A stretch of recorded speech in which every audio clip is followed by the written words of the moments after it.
वहै तेजस्विनावधीतमस्तु मा विद्विषावहै।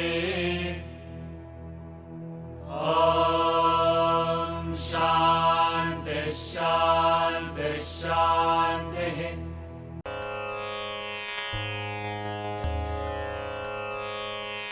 अग्रे वह्निः पृष्ठे भानुः रात्रौ जुगुकसमर्पितजानुः करतलभिक्षस्तरुतलवासः तदपि न मुञ्चत्याशापाशः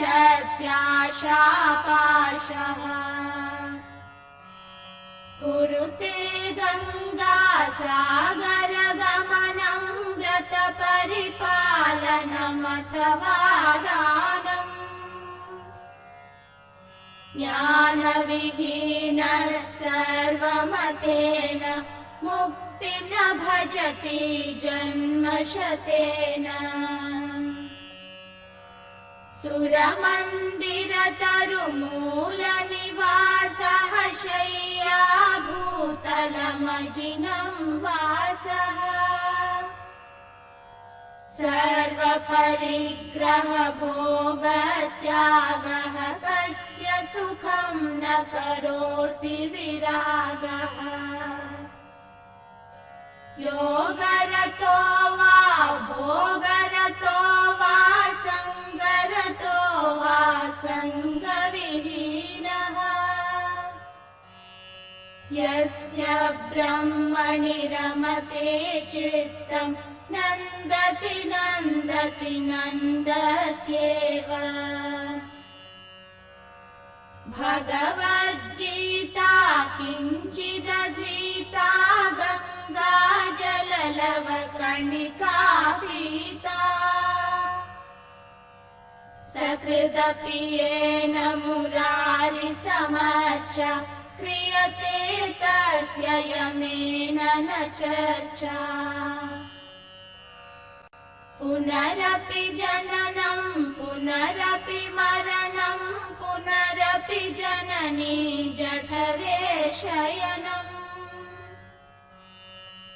इह संसारे बहुदुस्तारे कृपया पारे पाहि मुरारे। रथ्याचर्पटविरचितग्रन्थः पुण्या पुण्यविवर्जितपन्थः योगी योगनियोजितचित्तो रमते बालोन्मत्तवदेव।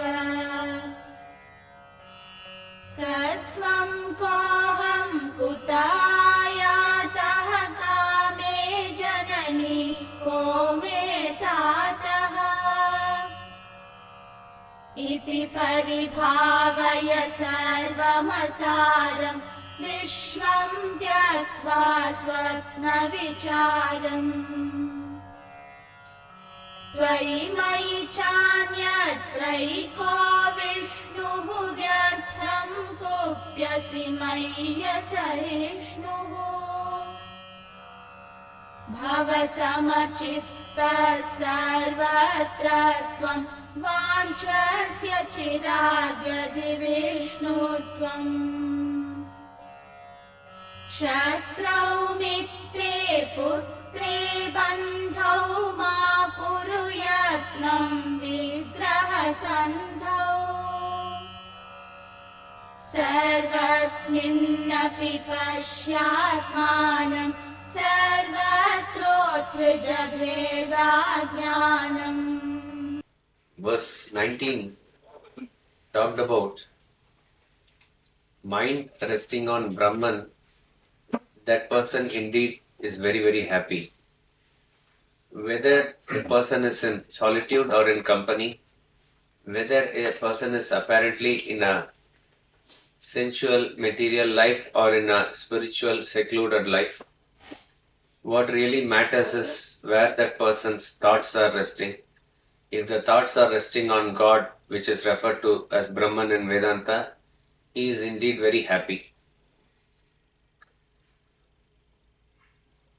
even as we keep the mind on any objects of the world, that is what is the formula given in Upanishad, that if you are able to visualize them as Brahman and have it, you will maintain a perfect harmony in all the relationship in the world. If you are going to place reality on any object as per se in itself and you keep the mind on it, sooner or later you will get into trouble. You will be cheated by that object or by that relationship, says the Upanishad. So what really matters is how we perceive reality. There are people who have achieved it in solitude also. There are people who have achieved it amidst their family and social lives also. Whatever be their method, whatever be their sadhana, the final aspect is that the fixation is on Brahman. This is what is very important.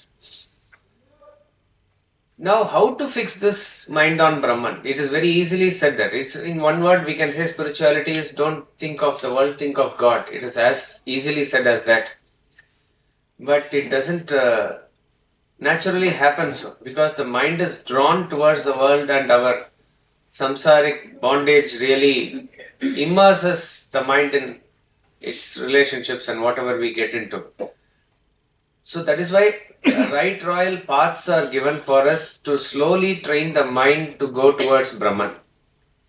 These right royal paths are the famous Karma Yoga, Bhakti Yoga, Jnana Yoga, which is time and again mentioned in the scriptures and by all masters. This is time-tested method, and these three methods cater to our three equipments. Because predominantly we have this body, mind and intellect, and that is what we are using all the time. If you are able to discipline actions, it is Karma Yoga. If you are able to discipline the emotions, it is Bhakti Yoga. If you are able to discipline the thoughts, it is Jnana Yoga. There could be other paths also, but these are the main paths. That is why it is given here in the next verse. What about Raja Yoga, or some people talk about Kundalini or Patanjali's Ashtanga Yoga, culminating in meditation, etc. They are also paths, but that is not meant for the common people, and that is why it is not taken as a subject or prescription for the common people.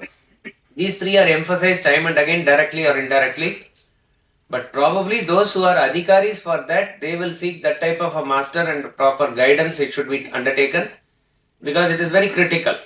In Bhaja Govindam itself, he is going to say in the 30th verse, as to Kurva Vadanam, Mahadavadanam, do it with great care, he is going to say. What he is going to say is that type of a sadhana there. So we'll chant verse 20, which talks about the indication of the three sadhanas here. Very important verse 20 and 21. Verse 20. Bhagavad Gita kinchidadhita Ganga jalalava karnika pita Sakridapi yena murari samarcha Kriyate tasya yamena na charcha Bhagavad Gita kinchidadhita Ganga jalalava karnika pita Sakridapi yena murari samarcha Kriyate tasya yamena na charcha. He who has studied the Bhagavad Gita even a little, drunk a little drop of Ganges water, worshipped Murari at least once, he has no contention with Yama, Lord of Death. See, this verse can be literally taken, and it's very encouraging and positive, making us, do the sadhana at the very level that we are. See, he says, even a little bit of Bhagavad Gita study, even a drop of Ganga water you have drunk. Sakrit means at least once you worship Murari, that person has no quarrel or contention with Yama, the Lord of Death. We need to have the Shraddha and really believe it as it is. Okay. If you take it per se as it is, the immediate question arises, can I say once the Lord's name and is that enough? or one drop of Ganga if I drink, is that enough? In Calcutta daily we are drinking and daily we take bath in Ganga water. And Bhagavad Gita, even a little if you read, is that enough? Actually it is enough. What it means is, with Shraddha, when you do any of these things, it is going to finally draw into the full-time sadhana only. We say that spirituality is not a part-time pastime, it's a full-time awareness of truth. All these are, I wouldn't even say starting points, these are significant points where we need to enter into the spiritual sadhana at various levels of the personality. Once you get the taste of it, again I am saying with Shraddha, when we do, the moment we ask the question, can once I say Ram Nam or this name, will it help? That very thought itself is a contrary thought to what it is saying. It will not help because you firmly believe it is not helping. It will not help. Because your belief is that, how it will help? Okay, then do the tapas, do the sadhana, that will help. But at least you must do it. What is important is doing it with Shraddha fully. Even in Bhagavad Gita, 9th chapter, Krishna says, Patram Pushpam Phalam Toyam Yome Bhaktya Prayachati. With bhakti, if you give one flower, one fruit, one leaf or one drop of water, that is enough. That, he says, he doesn't say I accept, I consume. He says, meaning I take it fully. Tadaham bhakti upakritam. With bhakti, whoever says, prayatatmanaha, he puts in effort. He puts in effort. It is meaning, do not cheapen it, but it is simple. It is simple and it is available for you. Do not cheapen it. You put whatever effort you can. But I am giving you the methodology down to your level. It's very easy. I am going to bring it down to your level with Shraddha. Then what will happen? With that as catching the rope, you will further go ahead in your sadhana. So that is how this verse has to be taken per se. But from even an intellectual angle, if you look at it, it has deep significance. And that is where the interpretation of Karma Yoga, Bhakti Yoga and Jnana Yoga comes, which are the laid out paths, right royal paths, which is going to take us directly towards the self-realization goal. The impediment towards self-realization is our own desires. This is what is said time and again. How to deal with these desires. So, in the initial stage, when there is a lot of desires, what is recommended is the Karma Yoga. Karma Yoga is the path of action. Action a person is prompted to do because he is pushed by the desire. We all act in the world because we are pushed. If you don't have substantial desires, you will not want to go out and do anything. You are confined to more of sitting in a place, studying, reflection, meditation, that type of a thing you will do automatically. Meaning, you are more in an absorption mode rather than in an active mode. So, for most people who are active in nature, we are pushed into action. So, Karma Yoga is how do we convert that action into worship. Therefore, Karma Yoga is a very safe path for majority of the world for a bulk portion of the time. Because we are already active and Karma Yoga is recommended that way. So, we can say in dealing with the desires, Karma Yoga reduces the quantity of desires. Karma Yoga reduces the quantity of desires because instead of dealing with a large desires at a lower level, it is making us focus on a higher desire and work at a higher level. So therefore, by virtue of which we are dealing with the lower desires being knocked off. So this is called as dealing with the quantum of desires. So initially, before we get into deeper sadhanas, we have to make ourselves little light. So in the initial phase of the spiritual sadhana, Karma Yoga is recommended. Though we do with other sadhanas also, Karma Yoga is majority. Maximum we do is Karma Yoga. Karma Yoga is not change of action. Karma Yoga is change of your attitude and action. See, this is very important because people think once I'll finish all my family duties and official duties after retirement, let me take into spirituality fully. Bhagavad Gita is a prime example of how Krishna is bringing Arjuna back into action but performing it in the right way. He is talking about yajna in a battlefield. So spirit of yajna is the Karma Yoga. So do all your actions in the spirit of yajna, that becomes Karma Yoga. So whether you do household activities, that is why our our lecture series are called as Yajna. It's a cooperative, collective endeavor by which everybody is employing themselves in action to make it happen. So that is called as Yajna. Yajna is the most purified form of activity. All the activity we are anyway doing, if you do it in a way that it is oblated to a higher cause, it becomes purified action. That purified action is called as Karma Yoga. The moment you have a ideal or a goal, that is represented by gods in our Hindu pantheon also. Worshipping of the gods is nothing but oblating your action to the gods. That is why even in Christian terminology, they talk about going to church and worshipping as a service. Service. So the moment you visit temple, the moment you worship God, the moment you do anything, you are doing something for it. So therefore, Sakritapi Yena Murari Samarcha. Even if you once worship Murari, Murari is Lord Krishna, Murari is Lord Vishnu.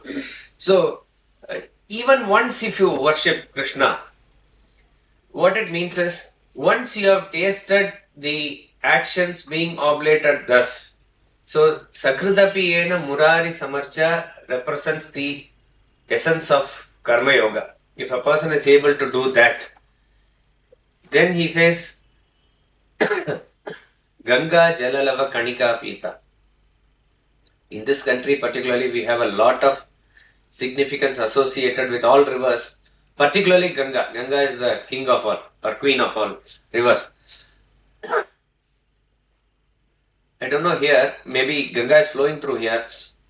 In South India, every puja room must have a pot of Ganga water.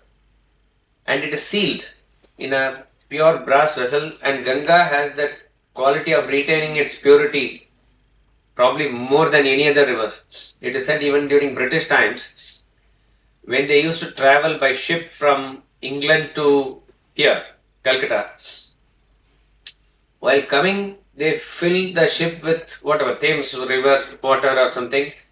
Then they have to fill it up in between. What do they come from? Through Mediterranean Strait or something, Nile, whatever river is down the way, then they have to come here. When they go back, when they fill it with Ganga water here, it remains as it is till they reach there. That is their recording of it.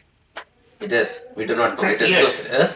Yes. Somebody told me 10 years it remained like that. It remains like this. Maybe it is coming from the Himalayas and whatever. I do not know the physical attributes of it, but it remains like that. It is a very, very considered very pure in that form, and that is why we need to again, we just should not merely worship Ganga. We immediately connect to that next line. Worshipping means doing something. At least we should do is not pollute the river.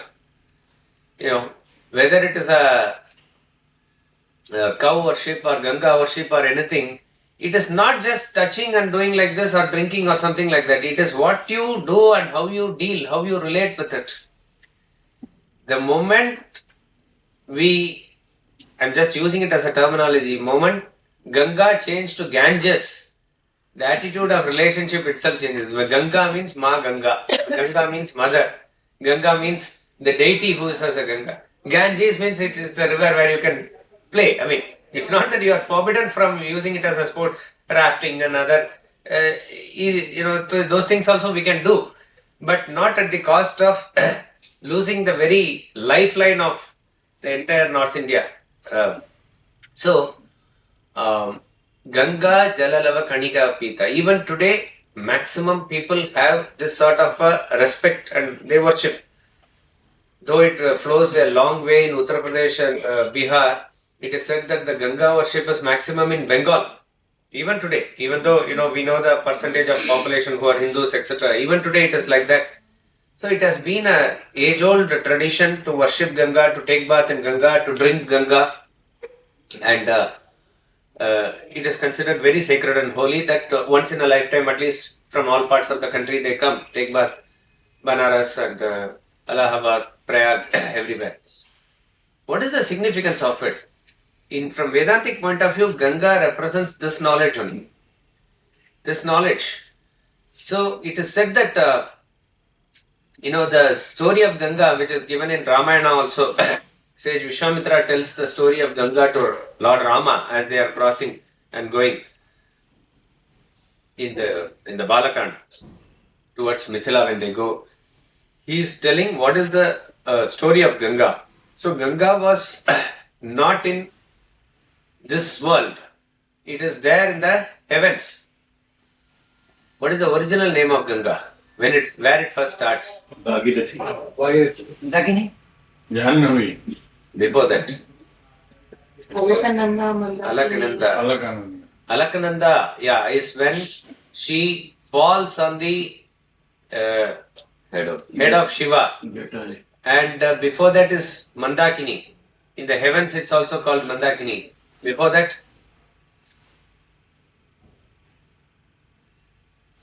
it's from Vishnupadi. The source of Vishnu is that it is in the previous Avatara, Vamana Avatara. Mahabali offered 3 steps of land, land which will be covered by 3 steps. So suddenly after taking that boon, Vamana rose in stature as a Trivikrama. Trivikrama is the big cosmic universal form. So with 1 foot he covered the entire earth, and with another the entire other worlds that are there. So then he is demanding, where is my 3rd? So that is when Mahabali's ego was subdued and he offered his own head. This is the story. So when the other foot was going everywhere up to the Satyaloka, Satyaloka is the highest loka where Lord Brahma is there. Lord Brahma with his Kamandalu washed the Lord's feet. So that formed as Ganga. So it is Vishnupadi is the legend. So it is starting from there. And then it never comes down. She is a very significant and a special river. She flows in the heavens only.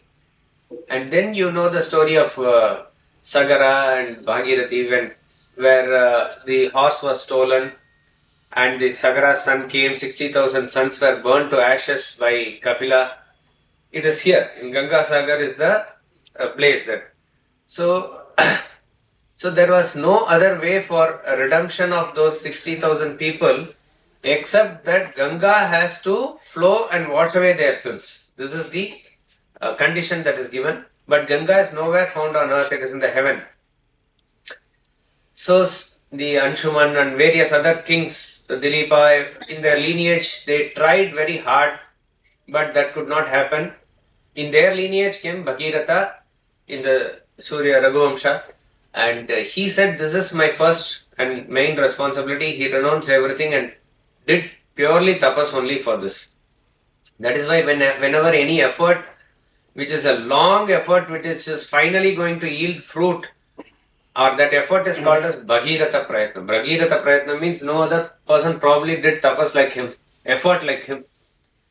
So pleased with Bhagiratha, Ganga appeared. She was even hesitant because she knew what is the purity there and what is the purity here, how I will come and flow here. But then Bhagiratha, he convinces her. He says not only the sinners come and take dip to get themselves cleansed. Great Mahatmas, great Rishis, great other people with great punya will also come. So that will add stature to you. Like that he convinces and she agrees.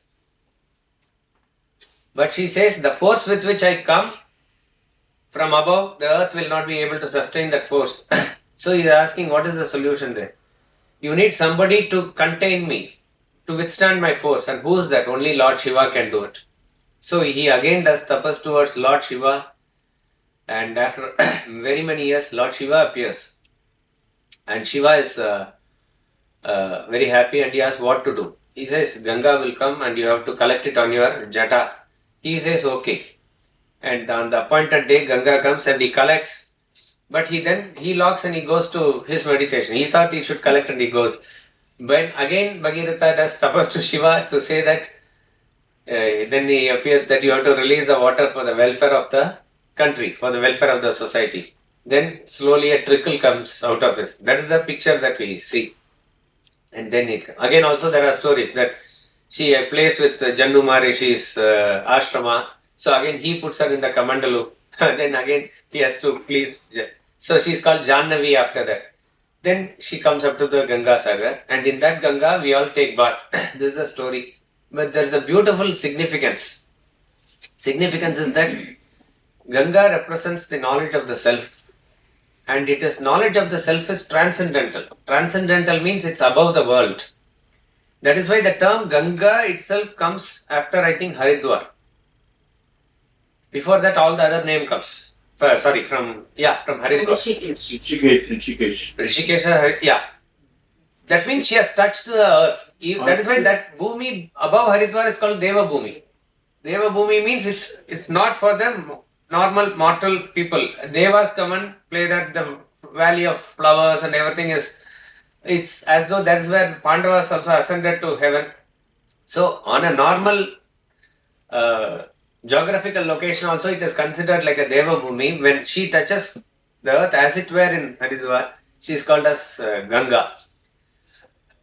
Now, that knowledge which is above the world is transcendental, is referring to the self-knowledge. This self-knowledge must be brought to the earth for the welfare of one and all. It is not only for those who are above there. It is obviously there. They have got it. But how is it going to be useful for us? To bring that knowledge to us, a great man of tapas is required. That is the effort of Bhagirata. So Bhagirata does all the tapas by which Ganga is coming. And who is to then receive that knowledge, because the knowledge is very powerful. The knowledge, when it is given in such a powerful mode to a person probably who is not prepared, he will not be able to take it. So it will either go above him, or through 1 year it goes through other year, not staying in him like that, or it will not be useful for him in that sense. So you need a person of great tapas to absorb that knowledge. That is Lord Shiva. Having gained that knowledge, having got the Ganga, what he did is he goes in for meditation in the Himalayas. So therefore what it means is, once that person absorbs the knowledge, he contemplates and he meditates. He is going to reach the transcendental reality also. And such a person is available then to give that knowledge to the world, but then it comes out of him in trickles. Trickles means a little bit here, a little bit there. You cannot give out the entire Upanishads and Gita and other thing to a person. Again, it will be too much to take. So that is why for in a center or a city like this, we take a once a week class in the morning. That is some amount of knowledge coming. Even in academy where there is a dedicated 3-year course, Swamiji is there for 3 weeks. And even in the 3 weeks, for a weekend, he will go to Bombay and come back. It has to be given in that doses only. There are some institutes which cover, let us say, the 10 Upanishads, the Viveka Chudamani, the Bhagavad Gita, and the Panchadashi and various Brahma Sutra Bhashyas. It could be right or wrong, I do not know, but the entire load is given in a shorter span.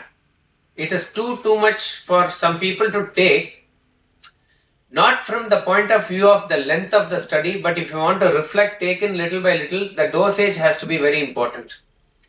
So, that is the knowledge that is flowing to us now. In that knowledge, when you dip and take bath and immerse yourself, what it means is that you renounce the body, mind and intellect in the immersion of that knowledge. You say, I am not this body, I am not this mind, I am not this intellect, I am the self. As it were, you merge into that personality. So Ganga represents the knowledge. So even a dip, a small drop of Ganga water you drink, that means if you are able to consume this knowledge. As I said, pilgrimage, taking even day before yesterday when we were on the boat ride, we saw that was a Poornam Adah, Kartik Poornima. Yes. So there are a lot of people along the Ganga at various ghats, they were taking bath. So that Shraddha and that thing is there, that you have to appreciate, or you need to admire them. That will help definitely. But if you understand the significance and do it, will be a little more helpful. So Ganga association is always with devotion. As you perform it, when you understand the symbolism, there's a deep intellectual meaning also to it. So a person who is able to drink Ganga water means who is able to perform this act of bhakti also. So if a person is able to do karma yoga, which is indicated by worshipping of Murari, a person who is able to do bhakti yoga, which is indicated by drinking of Ganga water, bhakti yoga, how it deals with desires is that it changes the quality of your desire. Karma yoga reduces the quantum of your desire. Bhakti yoga changes the quality of your desire. When your emotions are directed to something higher, you are qualitatively moving away from your selfishness to unselfishness. There is a change of your attitude itself inside because of bhakti. Think about any of your own experience in a common way. A person who is, let us say, constantly, average normal person I'm saying, who in a crowd, suppose if somebody touches him or hits him, he gets irritated and he shouts at them or something like that. That is his nature. That is how he's been dealing with people. Because we are all of ourselves. When anything happens to touches our body or something like that, we get immediately disturbed by it. We get irritated by it. Such a person, when he stands in a big Durga Puja queue or a Tirupati queue or something like that, where he has gone on a pilgrimage, not as a tourist, I'm saying, with some devotion in his mind if he is going. Even there, when people hit him or touch his feet or whatever it is, he will get irritated, but it will not be as much as in a normal case. Now, why does that happen?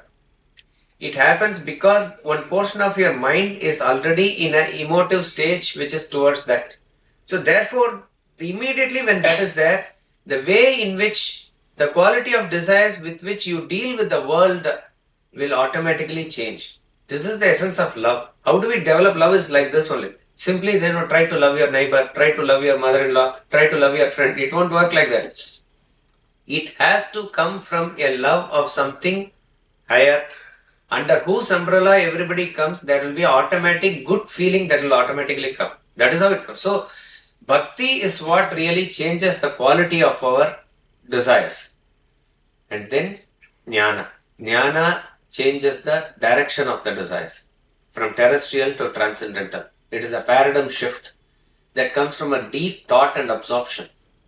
That is what is indicated here by Bhagavad Gita, Kinchita Gita. Even if you are able to study a little bit of Bhagavad Gita, what does Bhagavad Gita, any Vedantic literature, Bhagavad Gita is the most significant. A little means again this depth of the study. You can take even one shloka of Bhagavad Gita, that's enough. Or one text, that is enough. There are voluminous literature even in Vedanta. Forget about, we are not talking about other Dharma Shastra and various other things. Just if you take Vedanta, which is the core philosophy, voluminous literature, maybe one lifetime is not enough for even us to glance through. And there are some Vedantic texts which are mainly meant for your Shravana, which is first aspect, which is listening. There are various texts which are meant for your Manana. The type of questions and interactions that they deal there, we can't even imagine those questions, forget the answers. We can't even imagine to the depth by which they have gone into each and every aspect and question. Each of them have written various commentaries, various texts on that.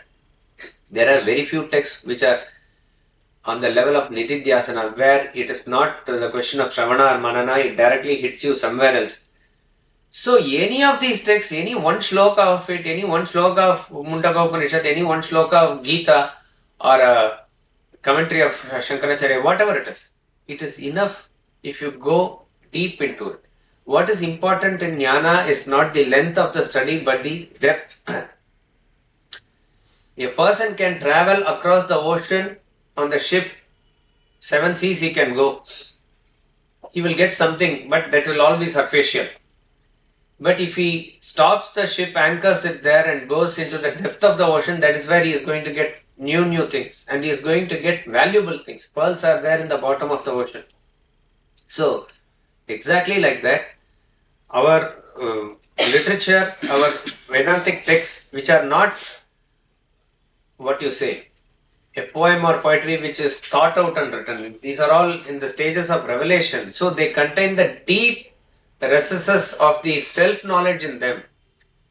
So if a person is able to take in even a little bit, that's a great, achievement. It is more than enough for him to first of all deal with the world and be very happy at the worldly level. Then to go to self-realization level, he has to be little more. But in this verse, what he is saying is, if a person is able to do all of this or any of this, even at the surface level, you are not going to have any contention with Yama. There is no, in literal translation, there is no fear of death for you. Yama is the Lord of death, right? Vedanta, in the Vedanta treatise and Upanishad book, when in the introduction, Swamiji has quoted various other scholars and thinkers as their tribute to Vedanta. Though Vedanta doesn't need the tributes of these stalwarts, it is for initiate to get inspired that Max Muller has said, Schopenhauer has said, Swami Vivekananda, Swami Ramatirtha, everybody glorifies Vedanta. So there, I think Arthur Schopenhauer says, Vedanta is the greatest solace of my life. It is the greatest solace of my death. If anything is required for us to prepare for life and afterlife, nothing better than this knowledge. All the great thinkers of East and West concur on this. Last class, we were dealing with fear. Each and every aspect of the world is laden with fear. Sarvam vastu bhayanvitam bhuvi nrunam vairagyam eva abhayam. Okay. Each and every aspect of the world is laden with fear. What is the greatest of all fears? Is the fear of death. Because the moment that we are born, what is sure is that we are going to go. But when and how we do not know. So there is always a question mark. Since the greatest attachment is to the body, the greatest fear of that is that of the death. Because we cannot let it go. Though we understand it here intellectually, the mind refuses to believe. It is just that it will not let it go. In the chapter 2 of Bhagavad Gita, verse 40, Lord Krishna says, Swalpam api asya dharmasya trayate mahato bhayat. He is talking about Buddhi Yoga. Buddhi Yoga is interpreted as doing proper way of Karma Yoga using Buddhi. And he says, Swalpam api asya dharmasya. Swalpam means little bit, very little. Asya dharmasya, this dharma that you do even a little bit, trayate mahato bhayat. You cross over the greatest fear. So Shankaracharya is taking that verse and explaining or questioning what is this greatest fear. Greatest fear is this fear of death. So even if you are able to practice Karma Yoga a little bit, you are able to conquer the greatest fear. What can be a fear greater than this fear? See, as of now we can say, how do I manage this month's fees? How do I pay? That could be a fear. Or how do I manage this? Yajna is coming, how do we do? That could be a fear. Or it could be anything for that matter. How to conduct this marriage? That could be a fear. Or there is no, alliance coming. That some fear or the other that is carrying on in his life. All this is fear. You will say, no, this is the great fear for me. All this will come when suddenly a news comes that there is a disease or something that you have got, where the doctor says, or you come to know, your days are counted. All the other fears will go, it will be replaced by this fear. This is so powerful. This is so significant. It will occupy. So, however much we may try to intellectualize now, once that time comes, once that news comes or whatever, only then we will know the significance of it. That is the greatest fear. And he says, very confidently, Swalpamapi asya dharmasya. Even if you practice a little bit of this, you will be able to conquer that fear. Now analyze that. All the fear, the basic root cause is only ignorance, which manifests in the form of selfishness. You can philosophically say this, correct? That I am this body is referring to my egoistic stance, which is my selfishness. I am this body. So everything, all the desires are associated with this body, centered around this body. Egocentric notions, everything is centered around only when the body is there. So that I am this body is the greatest attachment that we have. If you are able to little bit even take the thoughts away from the body and place it somewhere else, to that extent you become actually little light. And that is precisely what this knowledge is trying to tell us. See, otherwise, people want to get rid of stress, strain, they want immediate solutions, they want some meditation course or crash course. It may work something temporarily, but it won't take away the root cause of the problem. Here what we are attempting to do is that take away the root cause of the problem. Root cause of the problem is this, that out of ignorance we consider ourselves to be this body. This is the knowledge where the Guru comes and says that you are not the body, you are the self. You are that infinite self, nothing short of it. So slowly this has to work within us. Slowly this has to work and make a change within us. If a person is even able to get himself, let's say there were very many patriots, stalwarts. They gave up their life in the cause of the nation. We do not know how much of a Brahmajnani they are. But they were of certain high caliber. You can say the inspiration came momentary, but some were very much trained and they were ready for that cause at any point of time. How could they do that?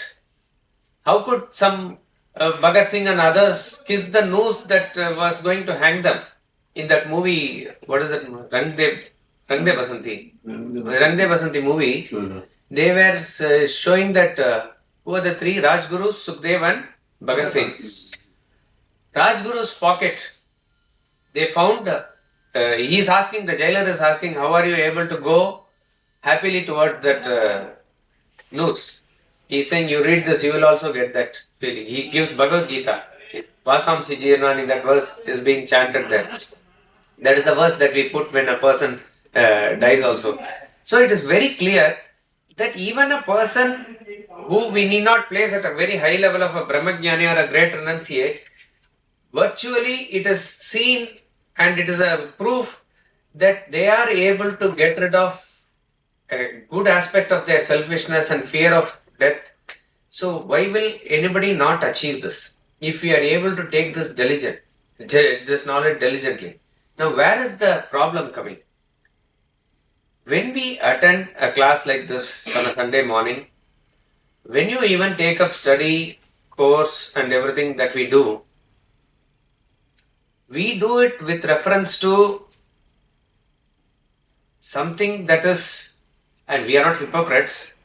I am not saying that we do it for showing off to others. Everybody does that diligently, but it doesn't spring out of the depth of the desperation with which we want to get out of this world. In other words, a strong mumukshatva does not prompt us to do.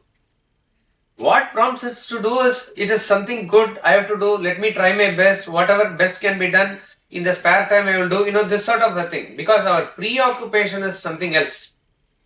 When the preoccupation comes to this, and when will the preoccupation come to this? Only when you find a desperation for this. That is why this verse is directly connected to the next verse. Punarapi Jananam, it is going to come. Unless otherwise we find or we feel that desperation, we are not going to do with that intensity.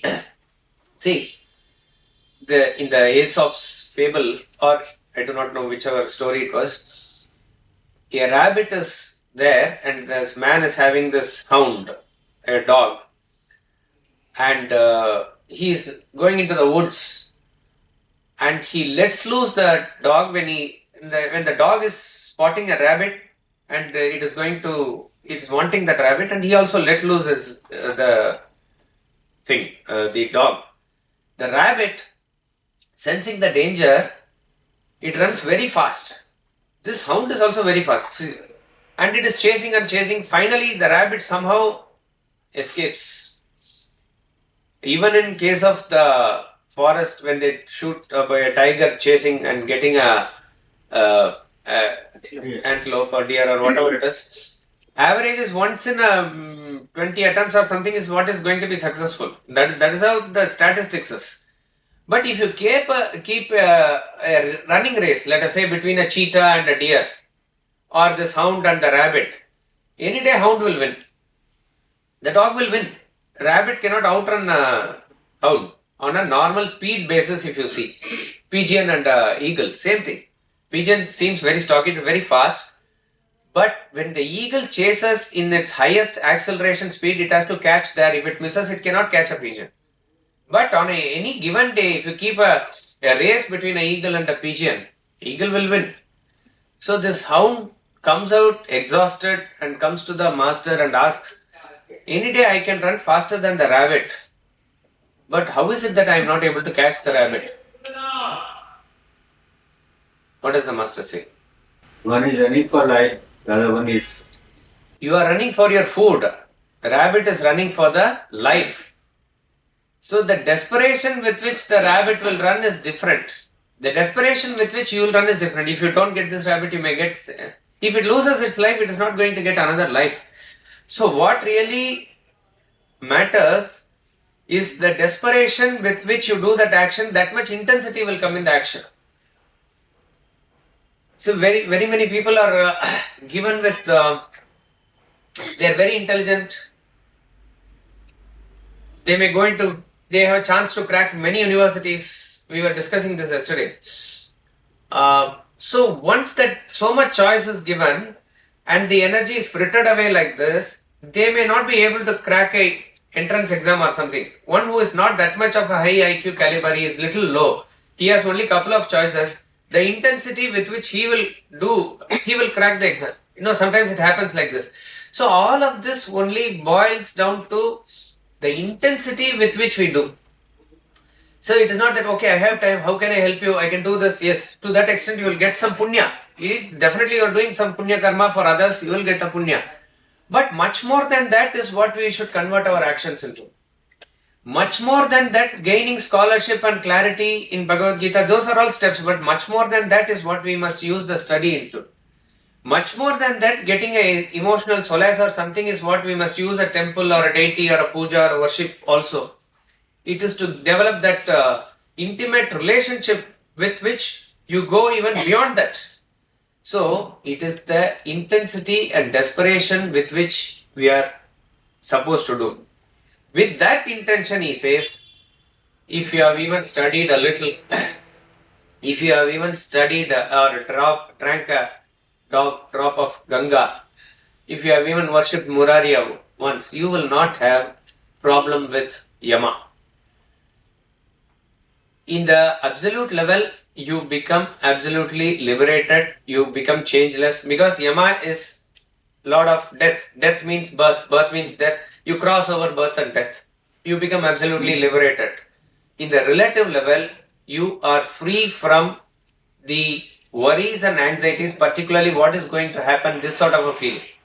You will cross over and lead a very peaceful life where you are not worried about the highest form of fear that is there in the world also. So it prepares you this way. To the extent that we are able to do any of these sadhana, to that extent it is going to be helpful for us. That's how we have to see. Now coming back to the main thing here, study of Bhagavad Gita. Bhagavad Gita is probably the greatest text of Vedanta from a majoritarian point of view. Upanishads are the source, Bhagavad Gita is the essence of Upanishads, and there are various other great texts also. But when it comes to a universal application of Vedantic knowledge, we see that Bhagavad Gita caters to each and every person. Whether he is a great jnani waiting for realization or who has realized, or is an initiate who is getting into corporate life only, or any person in any form, we have a inspiration in Gita and the message is there for everybody. At various levels it helps. That is why in the Gita Dhyanam, Madhusudana Saraswati says, Amba means mother. Mother Bhagavad Gita. Mother is a being who gives solace to her children, whichever position and however their status is at any point of time. Son is good, in well position, he also takes solace in her. A person is sort of grown up useless and he is not having anything to do at that desperate stage. When he comes to the mother also, she gives him the same solace, something to offer for him also. Whether the child is healthy or he is having any problem, all are able to look up to mother and get something. That sort of a thing is Gita. When a person is highly stressed, he is in the verge of desperation, depression, maybe suicidal, there also Brahma Vidya is going to revive him. If a person is a mumukshu and a great jnani and he wants to have the final thing to realize the self, that is also there. He wants to get inspiration. A person who wants to do bhakti and he wants to have knowledge, there also is there. A person wants to establish factory and bring about cooperative endeavor and there's a message for the youth, message for the corporate, that is also there. So at whatever stage you are, you can look up to, and the same verse will also give meanings to various people at various levels also. This is Bhagavad Gita. So Bhagavad Gita, what to say, is something everybody can quote. In the same Gita Dhyanam, he says it is like the milk. Milk is a universal food which is applicable for everybody. A child or a adult, a healthy person or an invalid person, American or Indian, everybody derives strength from the milk. Everybody can derive strength from Gita. So, as we study Vedanta and we know Vedanta is for our self-development and self-realization, if you are taking this up as a full-time, when I say occupation in the positive way, that you are going to study, research, propagate, write commentary or whatever it is, you need to dedicate your life fully and you need to have other material also. But if you want to take up Gita and substantially improve your life from wherever you are, if you have to take up this knowledge, then probably one text is enough. I would say Vedanta treatise is enough or Bhagavad Gita is enough.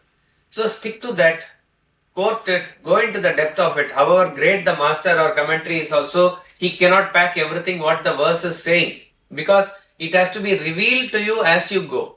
So 700 verses is relatively a short text.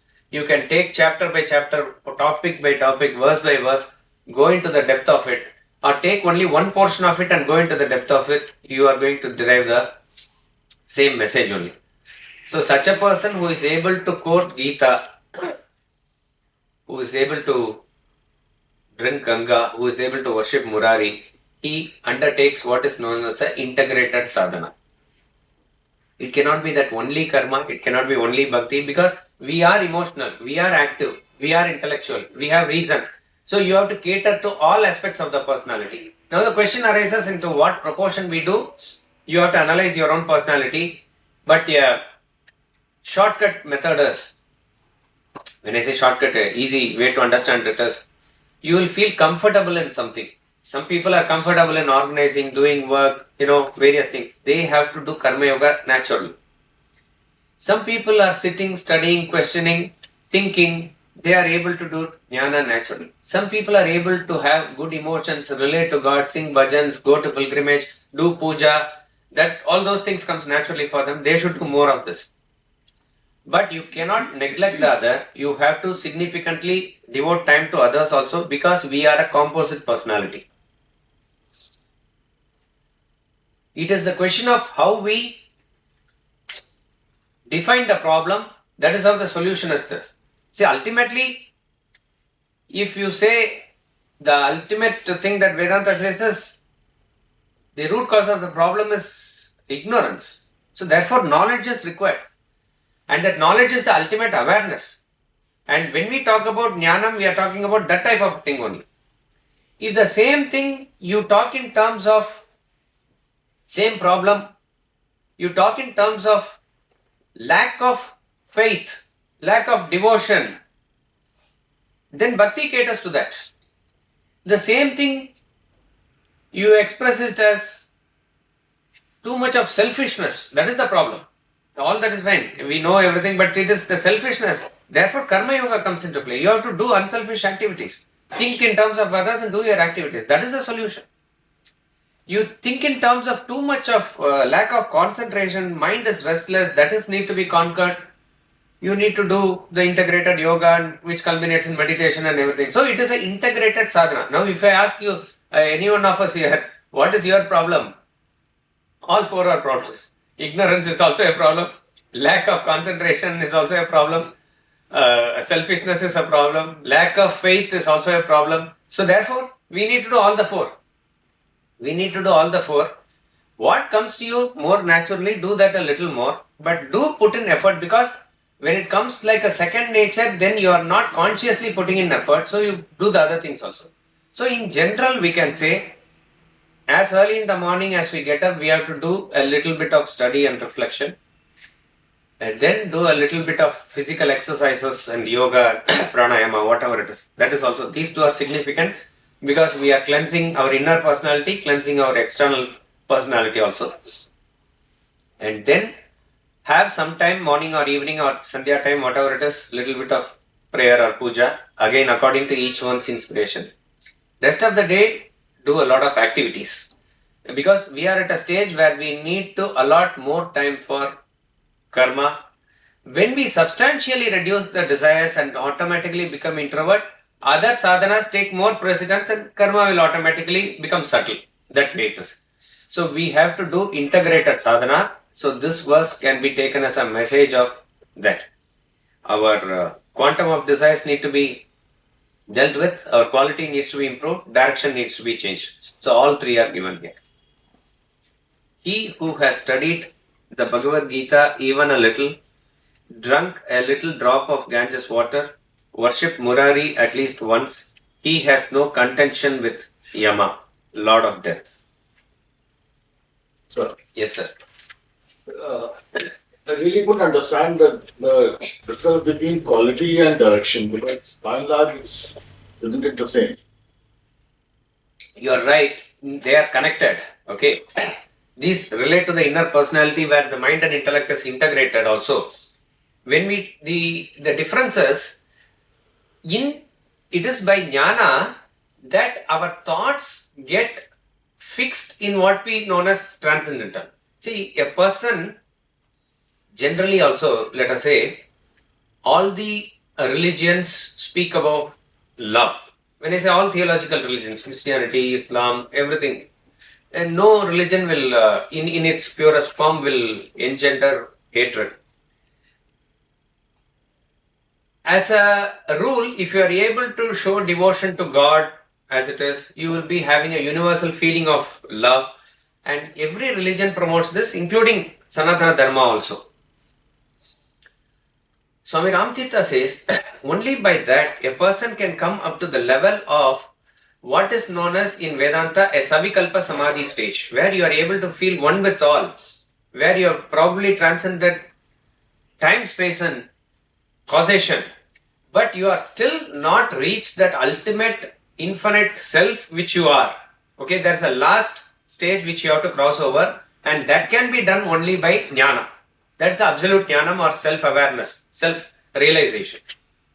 Vedanta only points out that, and it encourages you up to this point, and he says you cross over also.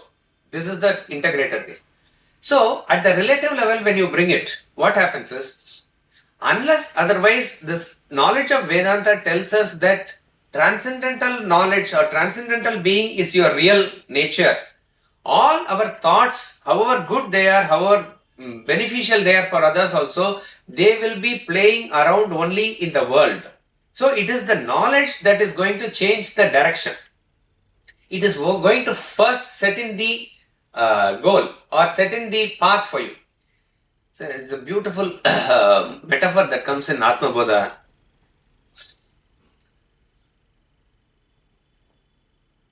I forgot the verse. It says Vadate Dig Brahmadivat. That is, this knowledge is able to help you as the confusion of directions go away. A person enters the forest to reach to a village on the other side. Okay. As he enters the forest, it becomes very dark, and it is a, let us say, Amavasya day also. There's no moon or any light. He's completely lost in the forest. Now he doesn't know which direction. Even if he knows he has to go south or north, he doesn't know which is south or north. Okay? He is very desperate now because he is unsure and he has to go to his destination. In that time, when he is very desperate, a man appears there with a lantern, and seeing his desperation, he only says one thing. That one thing is, he says, this is north. He has given only one direction. The moment he says that, this person knows everything else. He knows what is east, what is west, south, north, east, southwest, everything. Plus, he knows which direction he should go. Exactly like that, we have entered this forest of samsaric world and we are completely lost. In the absolute ignorance, we do not know which direction to go. We are completely lost of our destination. We are forgotten. And then somebody comes into our life and says, this is self. And that person will come. Again, that's very significant. Only when there's a desperation, he is going to appear. It's not that by luck he is going to appear. Gita says, what is the demand and supply of it? But what he says is, he says one thing, that this is self. Once he says this is self, that direction is given. Once that direction is given, you know significant or how significant or insignificant is other directions. What is your role of social life, your family life, this life, that life. You know how to exactly to give importance to them and pursue what you need to pursue in life. So it is that one jnana from that person actually changes the direction in your life. So it is the Jnana Yoga that changes the direction. Bhakti Yoga qualitatively improves the feeling, which is very important. Qualitatively, how you feel with others is an important step before you realize. In the Kaivalya Upanishad, we dealt with in detail. Nanya Panta Vimukti. Unless you see yourself in others and others in you, you just cannot cross it. But the direction for that, it is set by Jnana.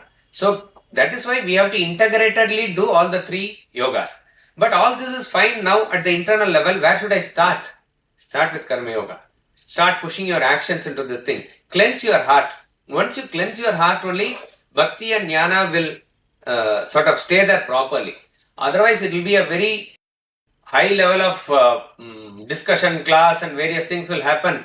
But not one step we would have moved from where we are actually. So, Karma, Bhakti and Jnana are very significant for us at all levels as such. Simplify, can I understand it? You say that direction I know, okay, I have to reach, okay, this direction. But the quality of journey, the way I move, the journey is, the quality is important for that to reach that direction. Not the quality, the means. The means is, initially I have to do a lot of cycling, then I can go to train, then I go to air. But as you do, that's why I say more of Jnana Yoga is the fastest. That I am the self, I am not the body is the direct and fast way to realization. But how many of us can do it as of now? Therefore, take the Karma Yoga and say that this fruit is not for me. Here you are saying, I am not this body, I am the self. This you can mechanically say, but no ounce of feeling goes into it. But at least when we do the Karma Yoga, we are able to little bit distance ourselves from what comes out of this Karma Yoga, it's not for me. That much we can try. So therefore do lot of Karma Yoga in the beginning, but then do we neglect Jnana? No. Little bit study Vedanta treatise or other things which is applicable at our level now and keep that inspiration going. So the means is, so it is not that Jnana is the fastest, so therefore it is the best. The question is best for who?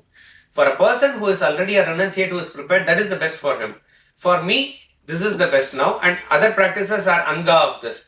Later Bhakti becomes main, Karma becomes anga of it. Later a direct Jnana comes. Like that it is. It has to be sequentially done. Yes, sir. So we talked about Ganges and Vishnupali. Now time, it's question on time sequence, time chronological wise. The avatar of Vaman, prior to that there are other avatars also, different avatars before we reach to the Vaman avatar stage. My question is, do we not have any reference of Ganges in those avatars for those period of time? I really do not know. Even the sequence of keeping the avatars in the way that we know, even in this temple what it is kept, like Macha, Kurma, etc. This probably is in the understanding of Hindu way of evolution, which science also concurs with. is how it is placed. There is also, I mean, it is a matter of intellectual debate that Kerala is a Parashurama land also, it is said. Parashurama created, he threw his axe and the sea receded, and that portion is the Kerala land, is one legend that says. But Vamana Avatara comes before Parashurama Avatara. And Bali is belonging to that land. Vamana, that is also that land. So it becomes confusing whether Kerala was there before or after. This is a question of our intellectual curiosity. Second aspect is, even in Bhagavata story, if you read that Purana, various avatars are described. Kurma Avatara always comes first. Matsya Avatara is described later. But in the sequence, we always keep fish first and tortoise. So it is indicating some sequence. That's about all. So if we understand Purana in terms of history, in terms of, then that is a matter of research whether Ganga is there. If you look at it, then we have to look above where is Ganga, whether it is flowing still there, why it is not visible to our eyes. So it has to be understood at the level of symbolism only. Yeah. Getting over the fear of death. So can we, I don't know if I'm thinking it, Swami Ramkita died very early, even Vivekananda. So is it because they got over the fear of death, so they didn't care about themselves and they died early? No, it has nothing to do with the time of your death or the mode of your death. As long as the person is a realized person who is a Jivan Mukta, he has completely cast off the body that time itself. Body is mechanically functioning and it will meet its end in according to that Prarabdha Vasana or Purva Adhyasa of that particular Jnani. Ramanujacharya lived a long life. Adi Shankaracharya lived 32 years only. But when the Kapalikas were wanting to behead him, he was only smiling. That means he was prepared that time also, but that didn't happen. Continuing of the body is also he is not bothered about. So getting rid of the thought of the death is directly proportional to the Atma Jnana that we are gaining. But when and how their body, or they leave the body in the mortal way and they go, that depends on various other factors. We'll conclude. Sir, Yes, sir. how to achieve this desperation within us? Desperation. How it will come? Satsangatve nisangatam. You have, see, the I desperation have to will... wait. I have to wait. You can keep on waiting. That's why I said Satsangatve. You keep associate yourself with those who have the desperation. That is the only way. If you see the pangs in others, if you see only the bhakti in others in such a way that you know that there is such thing as such a bhakti. Otherwise, we all think we are great bhaktas, right? And everybody thinks he is a great karma yogi and I work for my family and I do this various things that everybody. Unless otherwise you meet a person who is actually dedicated to the nation or actually dedicated to the cause, then only we know what is real karma yoga. Similarly, unless otherwise we meet a person and associate with a person who is having that depth of that bhakti, all of us consider ourselves to be great bhaktas, or none of us here have anything against God in any way. We do it that way. Similarly, you have to associate with that person who is having that desperation, for which I would say we can, in other words, this cannot be put in by any master or grace or anything like that. We have to slowly start kindling. Fire is always there within you. You start kindling the fire, have a schedule about studying or something to keep that fire alive. Slowly, then you will try to meet that type of circumstances and people and other things in your life which will conflagrate it further. That's how it is been. Otherwise, I can take class after class, you can attend class after class, or we can study scripture after scripture, we can go pilgrimage after pilgrimage. It may not make much qualitative difference to the desperation. You may gain some punya, you may lead somewhat a happy life. You may be, that's about all, which is a very, very, a insignificant fruit of what the sadhana is meant for. So it is that desperation. It's that, in other words, you must, that's why Swamiji says, this knowledge I can give. Scientifically it can be very, very well presented, but that awareness nobody can give. No guru can give. No Krishna or Lord also. It has to be from within. We have to yearn for it. At least what we can, at a minimum level, do is have that awareness that I am not able to have that. That itself should create that vacuum in us, that sort of a thing we must be desperate for. We'll conclude.